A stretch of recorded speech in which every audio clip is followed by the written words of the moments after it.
Hey Diablo fans, I'm going to make this a short video. I played the Diablo 4 beta, not the one with the Necromancer and the Druid. I played a Sorcerer all the way to 25. A friend of mine played a Rogue until 25. My wife played a Barbarian until 20.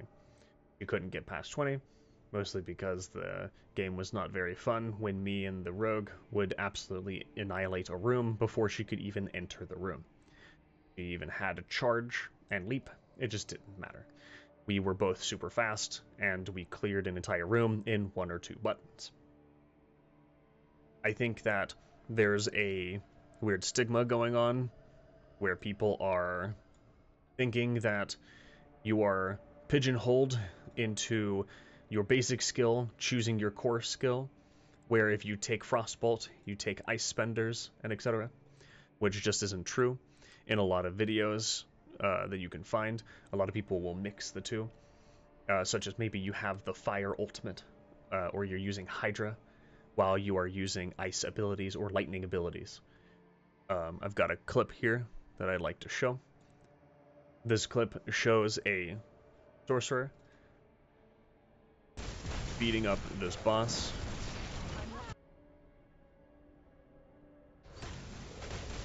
Using Frost Nova, using the Fire Ult and Ice Blades.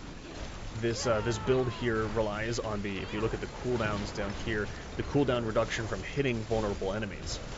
Frost Nova puts a vulnerability on the target, makes them vulnerable, and Ice Blades reduces the cooldown of themselves by 1 second, and everything else by half a second for every time they melee a vulnerable target. Frost Nova has a talent to it that makes it so bosses will be made vulnerable for 8 seconds. The reason why this is so nuts is because, as you see, Frost Nova right here is on a 14-second cooldown, and if we watch, it cooldowns in much less than 8 seconds. So you can keep vulnerable pretty much constant on bosses, which means you can keep making new Ice Blades. You can keep putting up your armor. You can basically be invulnerable. There's a video out there somewhere where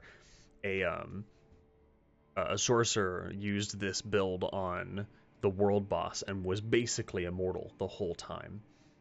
They go on to kill this boss, obviously, as we got to the end here. But you can see all the Ice Blades going around, all the Ice Blades doing damage. They've got the lightning little guy that flies around and does damage. You don't have to be pigeonholed into any ability, and it's pretty obvious that most people are not doing that.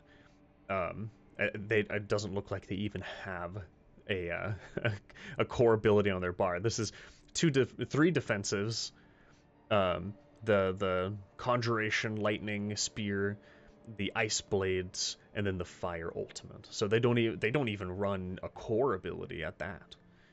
You don't need to. And my build was very similar. I ran Ice Shield and Frost Nova. I ran Hydra because it's insane, and the Ice Blades. And then like the Fire Ultimate, and then just a random core ability just so I could fire. It really didn't matter what it was, just to have something to kind of shoot while I wasn't doing anything. But now looking at this, I could have gone something that didn't just constantly shoot, and it wouldn't have mattered. I still would have destroyed rooms perfectly fine. The Fire Ultimate I have also has the one where it keeps drawing in enemies, so it's even good for cleaning rooms, considering that you're going to get its cooldown back. That's a 45-second cooldown, right? This person gets it off cooldown by the time the boss ends, or boss dies, at like 22 seconds, 23 seconds. That is a 45-second cooldown, which was cast at, what, 5 seconds? That is a 45-second cooldown in roughly 18 seconds. That's insane. That's bonkers. That's the Fire Ultimate for me was a 2,000 damage hit, and 18 seconds means more than 100 DPS for a single cast. And then you have all the frost things going on, doing damage for you, and etc. The vulnerable means you're doing what is it, like 30% more damage, and etc. And then of course there's other videos such as Asmongold has a pretty popular one where he goes and shows the death of this boss. It looks like he puts down 2 Hydras here, and he kills the boss in about 5 seconds. You can see what he's doing here as he casts Frost Nova, probably to get vulnerability up. He casts the Lightning Ultimate. So every single time he uses any lightning ability, another lightning ability fires. Yeah, he does have 2 sets of Hydras here. He does put up the ice armor for barrier, so if he has any barrier, while a barrier is active, you do more damage up, he's got that going. And then he just spams Chain Lightning. This is insane. The damage this is causing is absolutely busted when you look at the damage basically anyone else can do. And sure, this is in an ult, but there's a good chance he didn't even have to hit the ult to do this.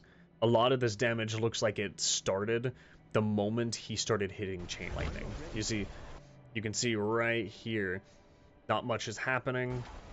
The health is kind of going down, but as soon as he's starting to hit Chain Lightning, as soon as he hits it, that health just disintegrates.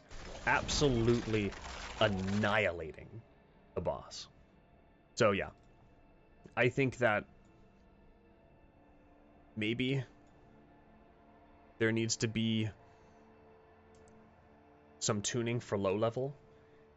I know that's not like a big thing that a lot of people care about, but there's a barrier to entry in a lot of things, and sometimes it's cost. But even after cost, even after download, even after all that, if you happen to play something that just feels awful, then you're also going to be turned away. And if it's before 2 hours on Steam, you could refund it most of the time. So I think that Diablo 4's loot system is fine. It always felt good to get a new item. I feel like the leveling was great. I feel like the story was great. The only thing I had a problem with was just the fact that Sorcerer and Rogue felt really good to play, and Barbarians made videos of fast kill on bosses that were more than 5 seconds, more than 10 seconds.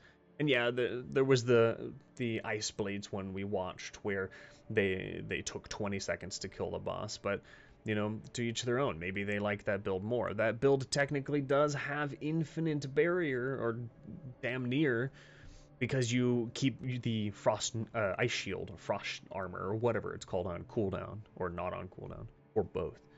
You just can keep using it even before it runs out, which is amazing. That ability, the fact that you can do that is amazing.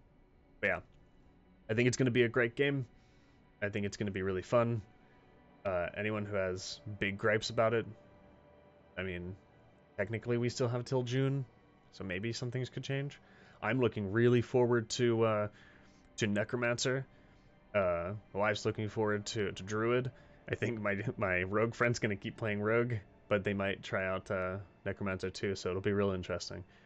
But yeah, hope to see everyone logging in for the beta. It's gonna be a real good time. Peace.